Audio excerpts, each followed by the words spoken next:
You can say rigged and you can say whatever you want, but you can't deny their gameplay.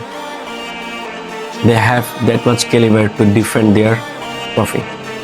ভাই তাদের ability আছে, তারা যেভাবে class movement দিচ্ছে back to back প্রত্যেকটা গেমে, এটা একটা চ্যাম্পিয়নদের ভাই, একটা চ্যাম্পিয়নদের গেম এভাবে খেলে, তারা এভাবেই ক্লাস মুভমেন্ট ক্রিয়েট করে এবং ফ্যানদের একটা অতিরঞ্জিত ম্যাচ মানে উপহার দেয়। অ্যাজ রিয়াল মাদ্রিদ ফ্যান আমি সেটা অ্যাডমায়ার করতেছি, অ্যান্ড আমি জানি যদি এই ধরনের ক্লাস মুভমেন্ট বারবার ক্রিয়েট হতে থাকে এটা লাক না, এটা তাদের game play mindset. That's why তারা এবারও তারা চ্যাম্পিয়ন্স হতে যাচ্ছে, একদম ডিফেন্ড করবে প্রবাবলি, শিওর আমি একদম।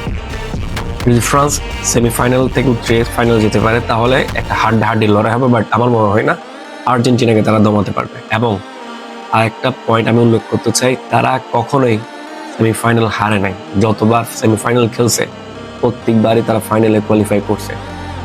তো একমাত্র সেমিফাইনালে জুড বেলিংহাম যে ধাঁচের ফুটবল পাওয়ার দিচ্ছে, হাড্ডাহাড্ডি লড়াই হবে, বাট অতটুকু ক্যালিবার নেই ইংল্যান্ডের যে তারা আর্জেন্টিনার মতো দলকে হারাতে পারবে, থামাতে পারবে। তো it's again back to back champion হতে হচ্ছে আর্জেন্টিনা।